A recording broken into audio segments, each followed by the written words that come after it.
So thank you all for joining. Today we're going to be making a South African traditional lamb bunny chow.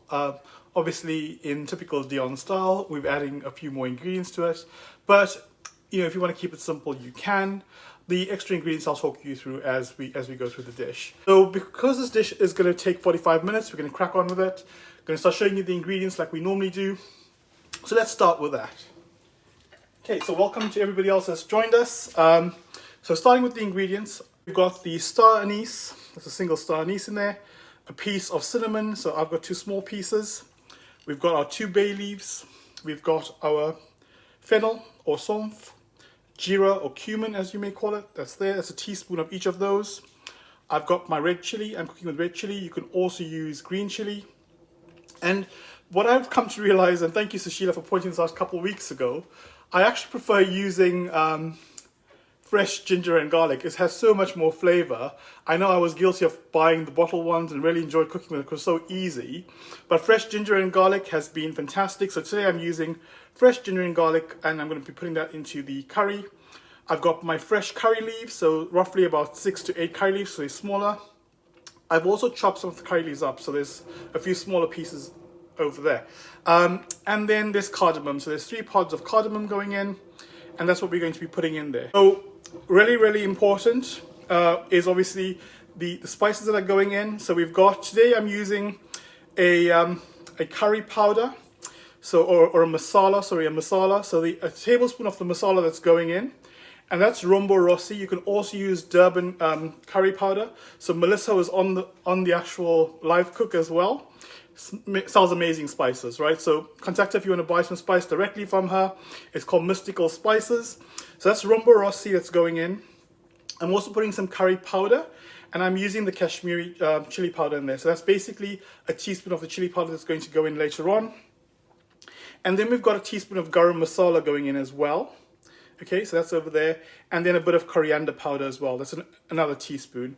So like I said, Mel's on the chat, so please, if you want to get some spices, she's your lady you should speak to. She does amazing spices. And then we're going to garnish that with a bit of coriander. That's going to go in towards the end. And the most important part of the dish is the lamb, right? So when you're making a lamb bunny chow, now I know I normally like eating meat that's off the bone, but for a bunny chow, it's recommended to have some of the meat on the bone. So I've got roughly about 600 grams in here. The recipe normally is about 500 grams, but I'm going to be putting a slightly more because, as you know, summer's going to my neighbors next door, right? So that's what we're doing. That's the lamb. And because I'm a bit extra, as you know, I've decided to put some saffron. So we're putting roughly a few strands of saffron. This has been soaking in water for the last half an hour. And it's literally about a tablespoon of water in there and the saffron sort of soaking. And also you can use, use a normal vegetable oil or groundnut oil. But what I'm going to be using today is butter ghee, making this a really rich lamb curry. But this is going to give it a lovely flavor, and when you start putting into your bunny chow later on, you get this lovely flavor of the clarified butter coming through. And with the lamb, when you're making a bunny chow, what's really important is you have a nice thick gravy, right? So really important. And to achieve that, we obviously need onion. So we're going to be using a whole white onion that's been sliced. So that's here. And then we're going to also use roughly around 1 large tomato. So my tomatoes here, there's more than 1 tomato in there because half of it's going to be used for the second dish that I'm doing, right? So that's what you need to have. Make sure you've got your onion, your tomato, your lamb, your fennel, your jeera, and all the spices that we've been through. What we're going to do now is quickly, I'm going to bring you down to the stove. We're going to get the pan hot and we're going to start the cook. Like I said, it's a very quick cook. Also, don't forget your potatoes. So we said roughly 2 large potatoes. I'm using 3 medium potatoes, and those have to be quartered. What I've done is I've pre-cooked mine for 5 minutes in the microwave. So I almost forgot about them. So that's been in the microwave for 5 minutes. They par cooked, and we'll add that around 15 to 20 minutes before the curry is completely cooked. We want to make sure it soaks in all that flavor from the gravy as well. Okay, so we got that there. So let's get the pot on, bring you down to the stove, as we normally do, on. Gonna let that get up to temperature, and then we're gonna add the 3 tablespoons of clarified butter or ghee, and that's what we're going to be using to cook the lamb.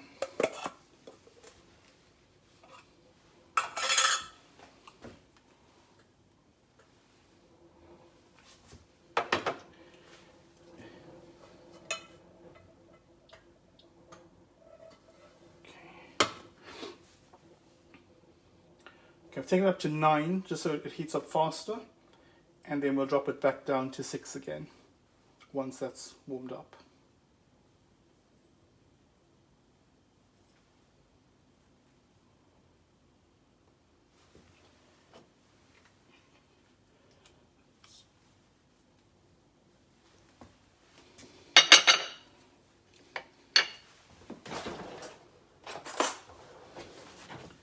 Okay, that's 1.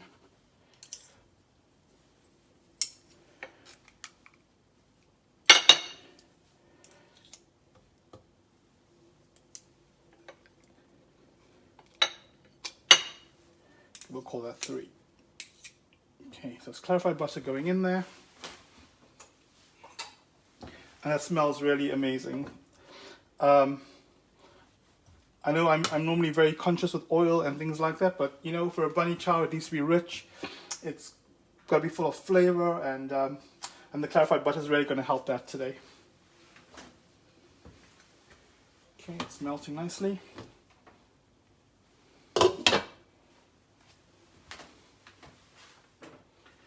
And for those who just joined us, don't worry, I'm going to go through the ingredients again as I put them in, so you'll get a chance to catch up with that as well.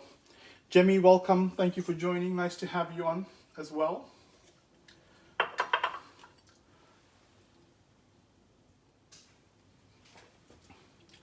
Excuse me while I have a glass of wine in the background. Oh, I hope you all have a nice drink ready to go, as well as you watch along with me today. Okay. Melting nicely.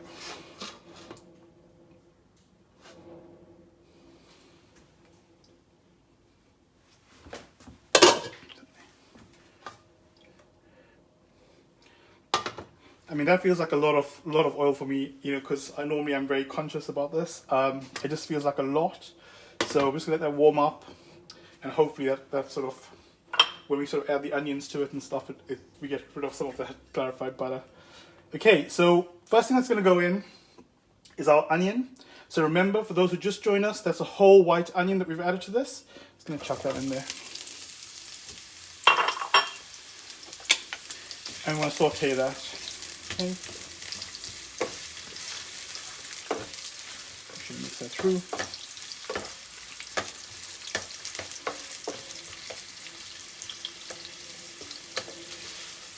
Now the reason why we're adding a whole onion, remember we spoke about for a bunny chow having lots of thick gravy. This is really going to help it sort of create a nice thick base for the actual lamb as well. Okay, so the next thing you want to add is your ginger and garlic. So roughly about a tablespoon of crushed ginger and garlic if you're using that. I'm using fresh today. What I'm also adding is a few of the curry leaves that I've chopped up. And that's going to give it a bit more flavor, right? So the first thing that's going in is your ginger and garlic together with your onion. That's going in there.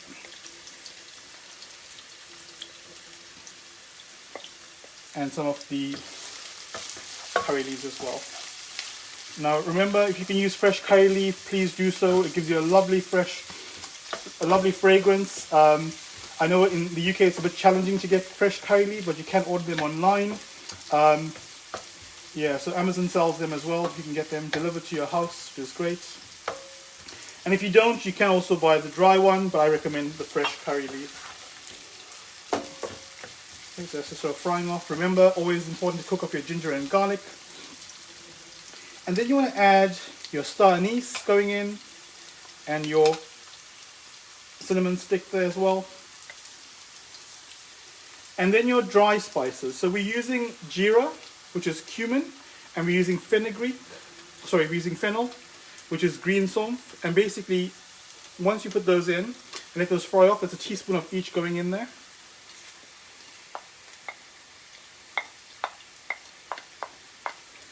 and you want to let those sort of spices just roast up a bit in the clarified butter and your onion. That's going to give the onion a lovely flavor.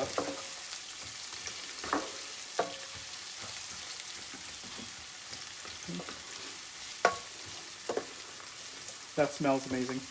Okay, and also you want to put in your bay leaves. That's 2 bay leaves going in, and 3 cardamom pods.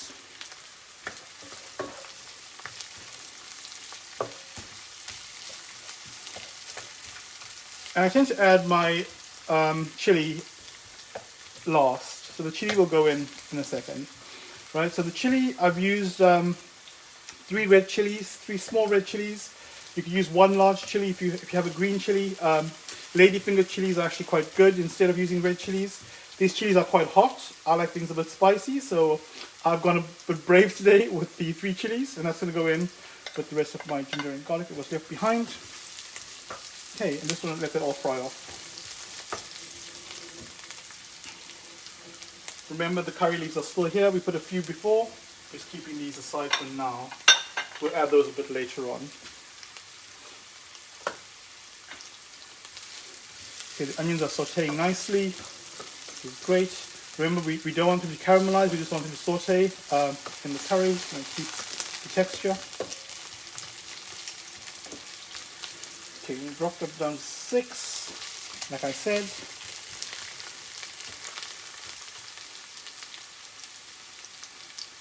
And thank you all for your feedback on the fish curry last week. It proved very popular with lots of you that made it, so I was glad to hear your feedback and how well it went for you as well, which is amazing.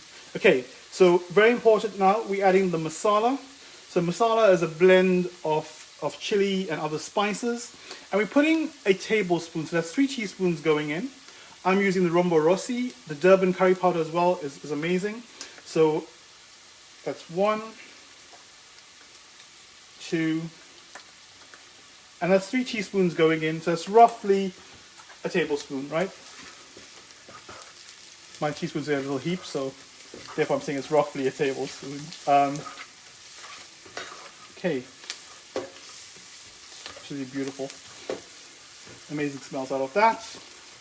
And then that's going to be followed very quickly by a teaspoon of Kashmiri chili powder. Now, Kashmiri chili powder is not very hot, but it's got a lovely red color, and that's going to give our curry a nice sort of red coloring as well. So a teaspoon of that gone in, and now we're adding a teaspoon of the garam masala. Okay, so it's garam masala going in, that's 1 teaspoon.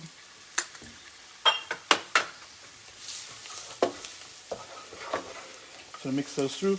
Now, people always say to me, Dion, can you not add them all together? Yes, you can. For me, it's just easier to add them one after the other, so I can show you step by step what I'm doing. If I was cooking for myself, then yes, I might mix them all together in one go. Remember, the garam masala has already been pre-roasted, so you add that a bit later, whereas your other spices are raw spices and you add them in the beginning. And then we need to add some ground coriander. So a teaspoon of ground coriander going in there as well.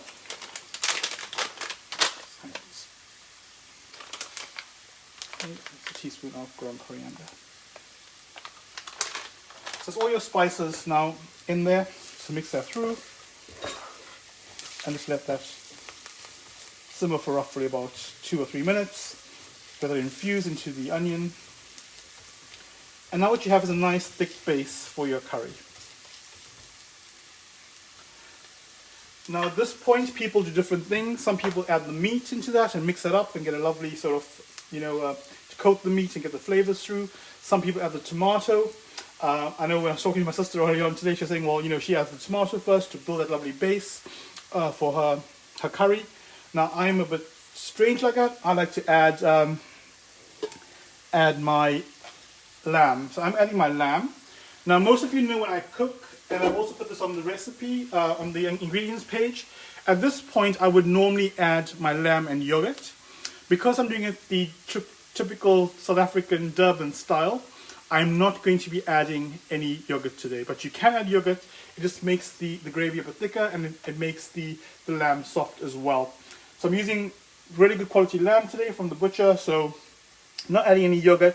Just going to add my 600 grams of lamb going in. Now I've left some fat on there today. Normally I take all the fat off. I've left fat because I want a bit of flavor coming through from the fat. And I'm using a mixture of bone pieces and boneless meats, all right? That's, for the bunny chow, it's good to have a bit of bones in there. And I'm using lamb shoulder if anyone wanted to know that. Okay, so that's in there. Okay. And what's really important now, you want to mix this through. And then we're going to be adding our salt to taste. Now remember, I'm not a big fan of salt, so I would probably go for about half a teaspoon of salt to about a teaspoon of salt.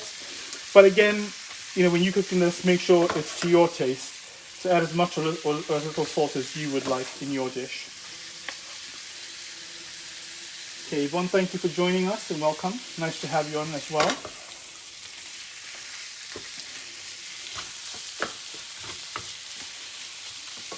Okay, so you can see the meat's nice and coated with all of that lovely sort of ghee, the clarified butter, the onion, all those lovely spices just infusing into the meat there. And it smells amazing. Like, I'm not just saying that, but it does really smell amazing. So looking forward to eating that later on. Okay, tie you off quickly. And the next step now is to add your tomato. Now, like I said earlier on, you can add your tomato before you add your meat, or you can add it after. I just want to fry off my meat a bit in that lovely gravy with onion and all the spices, so they're all infused. And now I'm going to add roughly half of this tomato, because I want to keep some for the second dish. So that's roughly about 1.5 medium tomatoes that's gone in there, and you can use one large one instead. And the tomato, because I've used fresh tomato, I've added half a teaspoon of sugar to that, just to sweeten that up and to cut the acidity of it. Now, this also will help thicken the gravy. As you can see, it's forming a nice thick base in there as well. Okay, so once that starts to just fry up a bit more, I'm going to add my saffron. We're going to cover that and let that cook. And we're going to let that cook for roughly about 45 minutes in total, the entire cooking time. So roughly another 30 minutes. What I'm going to do, obviously, is add the timer for 15 minutes. So remind me to put the potatoes in, otherwise we're going to have raw potatoes. Maybe 20. Yeah, let's go with that. 16, 17, 18, 20. But as you sort of watch the cook, you can see sort of when you need to add your potatoes in there, then you add them, right? So that's the lovely base we've now got. I'm going to add my salt. So like I said, roughly about, before Sushila tells me off, we put it into my hands. I can always hear her voice going, Dion, measure it in your hands first. Okay, so that's roughly about half a teaspoon that's gone in there. And we'll taste it again later on and make sure that the salt's right and adjust the salt as necessary. Okay, so all our lovely ingredients gone in there, allowing that to cook. And then we're going to add the last bit. Now this is the bit it's not mandatory. It's just me being a bit, I don't know, extra, as my friends would say. And I'm adding some saffron. Saffron has got this lovely smell that just sort of comes through it. And it's normally used in biryani, but why not put it in a lamb bunny, right? Let's try something different today. And it just, I know that smell is just amazing. So that's gone in. We're now going to close this and just let this cook off for the next 19-20 minutes before we add the potatoes in. Now remember, there's also 500 ml of water. Don't add 500 ml of water to your food. That's just to add as we go along when we add the potatoes. For now, just let it cook in its own juices. You don't want to make a watery curry today, right? It helps put the right lid on, which is somewhere. Ah, here we go. Okay, so whilst that's cooking, you can see we've got a lovely red sort of colour on the lamb curry. You've got a nice bit of gravy going on in there as well, which is what we wanted. We've got roughly 3 more minutes and then we're going to be adding our potatoes. I just hope all the potatoes are going to fit in that pot, because I did add an extra potato, because I used the medium ones and not a large one. So I hope it's going to fit.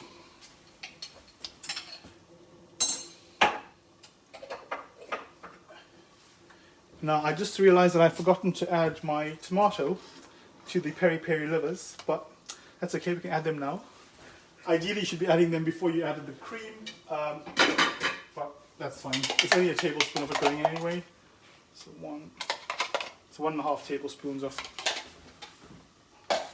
Let's hope it's not going to affect the flavor. Shouldn't. Tomato, because it's liquidized tomato as well, it cooks very quickly. So we'll just put that through. So apologies, I've missed that. That should have gone in before the cream went in. But it's going to cook through anyway. So let's whack that up again to about 5 in the background. 6. And lock that. Yeah, and let that cook. This happens in live cooking, unfortunately. When you try to do 2 different things, you can forget things, but we can always rescue it, and that's a great thing. Okay, let's put that back on again and let that cook. So 2 minutes more, then we'll start to add our potatoes. I know it's a bit of a long cook today, but I did have someone ask me last week when I sort of said, you know, any recommendations of things that you want, and someone kindly asked if I'd make a lamb curry. And I thought, yep, let's do a lamb curry, but let's make it slightly different by doing a bunny chow now. You'll all be surprised to know it's my first bunny chow that I've actually done myself. I obviously love eating them, and it's a great meal to share with friends and family. It's traditionally eaten with your hands, so you know in South Africa it's about sharing, the spirit of Ubuntu, and giving and sharing. So you know, sitting around a table with your friends. If you have a half a bunny, I remember back in the day when we were kids, and you'd share the half a bunny. Obviously now it's a bit more civilized. People have their fancy breads that have been made into a smaller container where they add their lamb curry or their chicken curry or their beans or whatever they want to. So literally it's a bread bowl with a curry inside, and that's a bunny chow. Now it goes really well with a carrot salad. Now I've made a very small portion of salad, which I'll show you in a second. Once I add my potatoes. Okay, turn off the timer. Okay, that looks great and ready for the potatoes to go in. So like I said, I pre-cooked my potatoes for roughly 5 minutes, and I'm going to add that in there. Now, I prefer to add the potatoes in the beginning and cook them with the actual curry. That way you get more of the flavor actually infusing into the potatoes. But because we're doing a live today, I didn't have the luxury of time. So I thought it was best to show it to you sort of this way. And it's also a cheat. You know, if you want to cook this very quickly, it's a cheat. Make sure you sort of mix these potatoes into that gravy that's formed at the bottom. You want to ensure the flavor is absorbed into your potatoes as well. Now remember, we added half a teaspoon of salt earlier on. Now that I've added potatoes to this, I might add another half a teaspoon of salt, and that's to make sure that the curry is flavored and there's enough salt in it. Now always taste your food, and when you're sort of adjusting for salt. Now I know roughly what this is going to taste like because I've made a curry before, and I know what my salt levels are, what I like. But for yourself, obviously, make sure that you're comfortable with the level of salt you're adding to your curry. As we all have different palates and we have different tastes, and some of us don't like salt. Now, I know my neighbors don't like salt. They very much like me don't like lots of salt. So when I'm sort of making this dish now, I have them in mind as well, because they will be having some of this tonight as well. Isn't it great that we get to share? We can still share things with people, right? During lockdown. So I'm really pleased that they've been enjoying my food. Okay, it's roughly another half a teaspoon going in there. Now normally at this point I will also add some water, and that's to make sure your potatoes are sort of covered and cooking as well. I did say 500 ml of water, but we're not adding all 500 ml in. What I would recommend you do is watch that cook and then just add a bit of water and top up as you go. That way you end up with a nice thick gravy and not a watery curry. He says as he does that, and he hopes that that's what's going to happen. So I'm whacking it up to about 7 because I've added the water. I want to make sure that that comes back to temperature very quickly again. Now, not to forget the stuff in the background. So remember, we need to turn that back down to 3, to a gentle simmer, and just check on that quickly as well. Okay, so get that back on, get it on there. And I did sort of mention that I wanted to show you the carrot salad. Now, this is a very basic salad. So mine is very simplistic because it's just me here today. You would normally use white onion. I've used red onion because that's what I had lots of. I use red chili, you'd use a green chili, and then you use carrot. And the actual vinaigrette is very simple. You can use lemon juice, black pepper, salt. You can add a bit of oil if you want to. But I remember this as a child just being, maybe I got this wrong, but it was just lemon juice, a bit of vinegar, salt, and black pepper. So that's how I made this today. Just some red chili, red onion, and some carrot with a bit of very basic vinaigrette that's gone in there. It is quite spicy, so yeah, I hope the neighbors like that as well. And then, most importantly, in a bunny chow is the bread.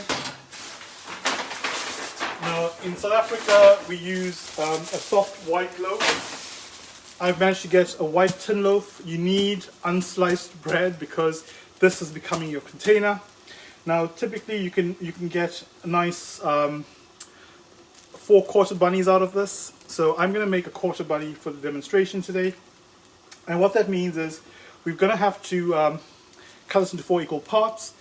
Now, ideally, the bottom is nice and solid here, so the other 2 might be a bit leaky, but we're going to use the quarter today. And I'm going to show you how we hollow that out and then get that ready for when we come to plating it. This curry's got another 10 minutes or 13 minutes to go before it's fully cooked. Put that down to 7, 6, and then we're going to turn the mixed potatoes again to make sure that they're covered as well. And then I'll show you how to cut and prepare the bread as well.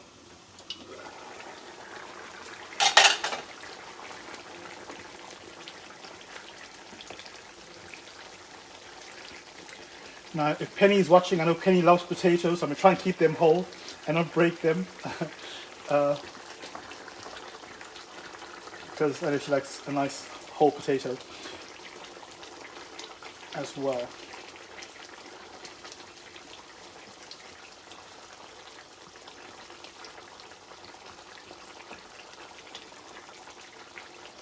It is slightly challenging not having enough water in here, I think. But I don't want to lose my thick gravy, so I just might add a little bit more water to it.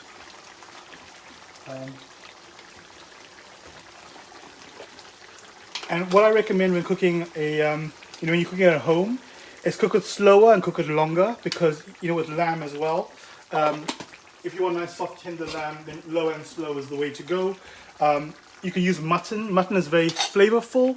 I know a mutton bunny in South Africa is much tastier than a lamb bunny because, when you cook a cheaper cut of meat but longer, it has much more flavor in it. And if you cook mutton, it'll take you about, I don't know, an hour 15. But what you're going to end up getting is a very tasty dish at the end of that. This lamb is obviously good quality lamb, cooks very quickly and very soft. As I've been told, I'm hoping it's true. I've eaten from there before, so it was good. I just need to make sure the potatoes are basically cooking properly as well. Because the worst thing is to have a potato that hasn't soaked up the gravy, or one that's really hard. Okay, so we've got another minute for the peri-peri chicken at the back, chicken livers. And then we're going to set the timer up again now to go for 10 minutes, and that should hopefully have our lamb cooked. I say hopefully because it could take a bit longer. And we're going to turn that livers off at the back, okay, and just let them sit there. Okay, so now to start prepping the bread. And if you have any questions, just pop them in the chat and we'll come to them in a second as well. Okay, so hopefully you can see that without the stove turning off. Okay, so that's the bread there. Can you all see the bread? Great, okay.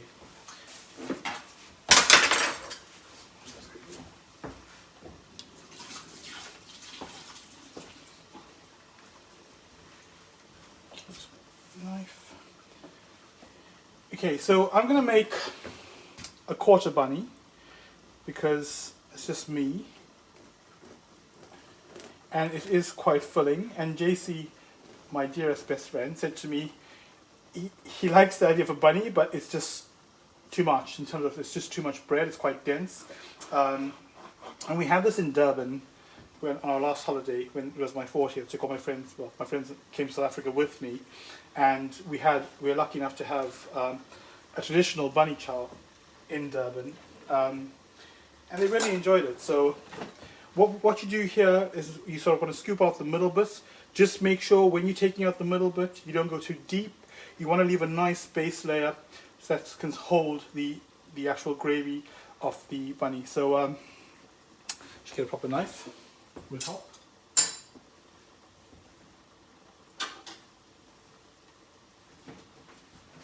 Okay, so nice sharp knife going on there, and what you do is work around the edge of it. Okay, you still want to leave a bit of a wall, and what you're creating is this nice shell to hold your curry. And if we've done this correctly, I should just be able to go in there and scoop this middle bit out. Yep, there we go. And what you have now is this lovely container that's going to hold your curry in that. And this is going to sit on the side. So we'll get that ready for the plating. Now obviously the curry is still cooking, but I will show it to you once it's all done. And literally you're going to serve that on the side once your curry is cooked. So let's put this away for now. I will bring that back later on. We've got nice gravy. Potatoes are almost there. They're not as soft as I would like them, so that's why we're giving it another 5 minutes. The gravy is nice and thick.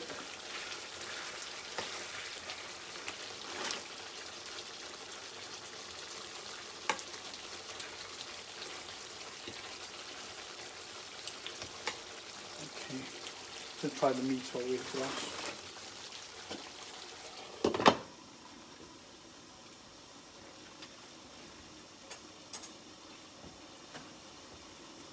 Yeah, it does need another 5 to 10 minutes actually. I'm going to add a bit more water.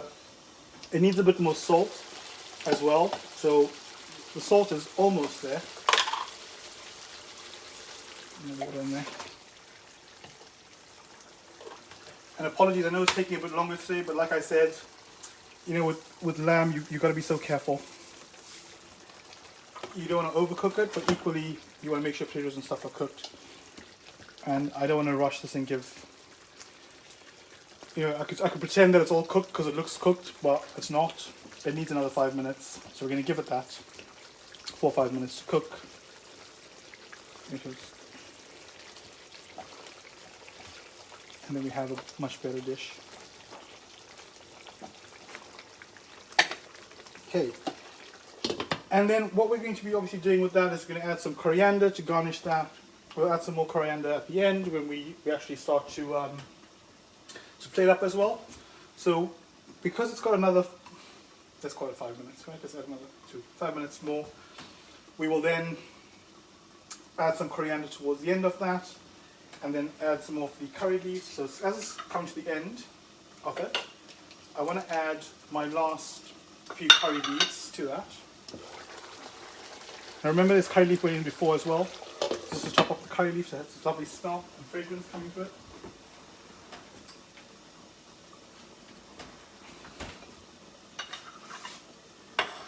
Just like that.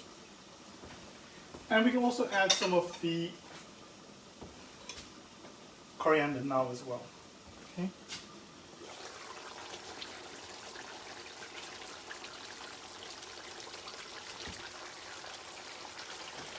I just want to show you that quickly whilst it's still cooking so you can see it. So that's what it looks like now.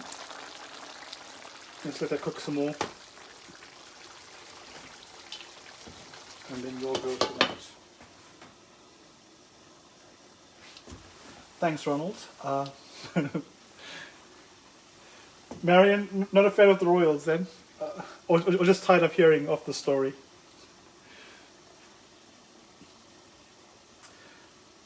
Sushila. Funny. Great. Okay, so yeah, I mean, with the bunny chow, because it's a curry, we're talking about wine. So tonight I'm obviously having this with wine. I know most people have this with a beer. I'm having it with wine. And I'm having this lovely wine, which is from Late Waits. It's the Black Stump. A great wine, really cheap. It's roughly around 11 or 12 pounds a bottle. And it's a Giraffe Shiraz 2020. If you can get the 2017 or 2018, they're much nicer. I love them. Really robust notes of, you've got all the dark fruits, you've got your plums, and a bit of cherry in there. Really, really nice. And then a hint of pepper as well coming to it as well. Really, really nice to have with a spicy curry. So the potatoes are looking amazing, the curry is looking good, the colour is lovely and red. And that's from the Kashmiri masala, that's giving it that lovely colour. It's not floating in oil, which is great, because I hate food that floats in oil. Obviously the clarified ghee we've used. Potatoes are now starting to look like they're cooking. It's absorbing some of that gravy in there. So yeah, really looking forward to that and sort of showing you the final version of that. And then, like I said, as we sort of coming towards the end of the cook, I want to add some of the rose water. Oh. Yeah, so rose water is going in.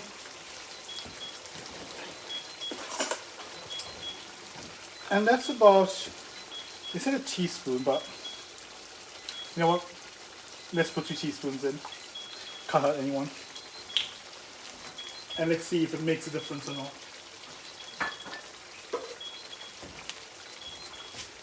Okay, that's telling me that our cook is done, so I'm hoping that it is. I just want to check the potatoes.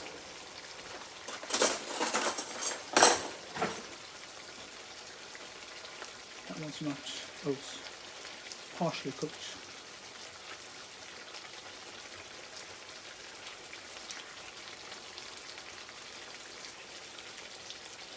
Okay.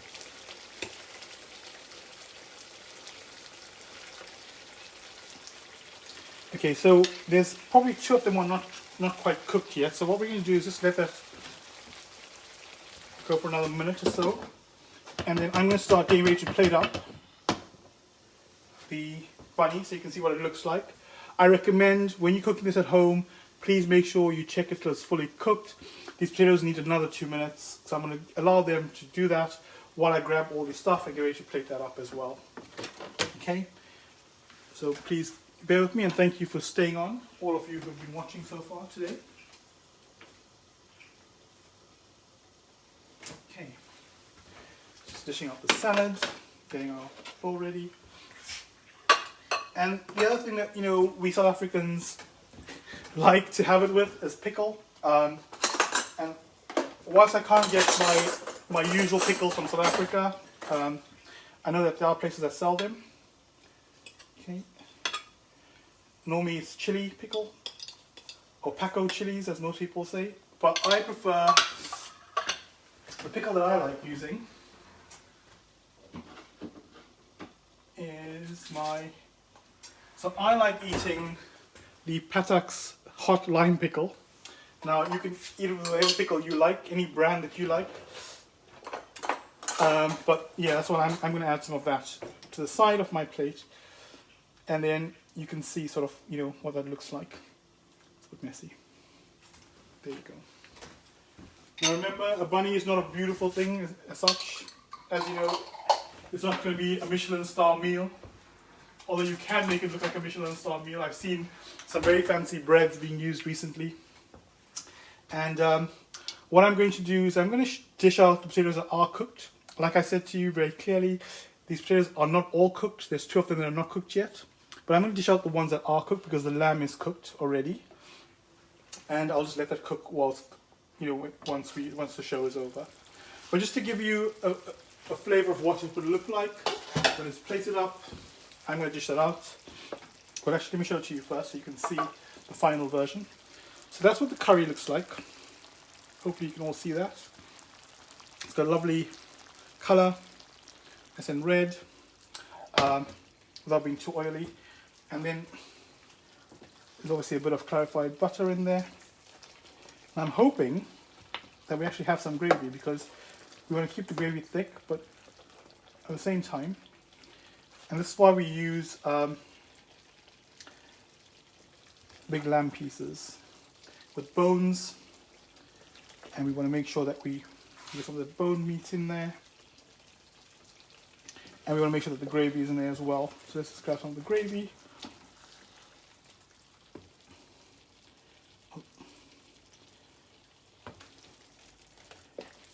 Okay.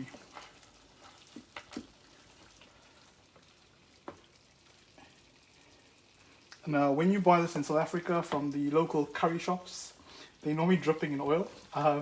This is not, unfortunately, dripping in oil today, so it's going to just have some thick gravy for it. And you want to be generous, right? You want to be generous with the meat. You don't want to be stingy. You want to make sure that you're giving people enough meat to eat. When I read the reviews about people buying stuff from certain takeaways, they're always going on about not having enough meat in there. So you want a nice thick gravy flowing out the bunny. And then what you do is you put that on the top, like that, or on the side. And then you want to get some fresh coriander and stick it on there.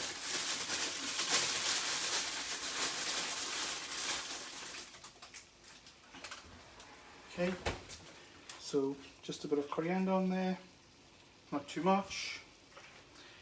And that's what the bunny looks like. So you can see the gravy in there, you can see the meat and your bread. And you eat this with your hands, right? You just get stuck in and really, really enjoy it. I could add a bit more, but there's a lot of meat in there for one person, and I would hate to eat all of that meat tonight, so I'm not going to eat all of that. I'll give that to the neighbors. But yeah, like I said, just make sure your potatoes are all fully cooked through. You want to keep them nice and whole. And just make sure that you have a nice thick gravy. We don't want no watery gravy in there. If you look in the pot, you can see the gravy is still quite thick in the base of the pot. Yeah, so that is tonight's cook. Hope you enjoy that. That is the lamb bunny. But yeah, it's been great having you all with me tonight. Thank you very much. Have a great weekend and a great week ahead. And look forward to seeing you all next week. Take care of yourselves and take care of each other. See you all soon. Good night.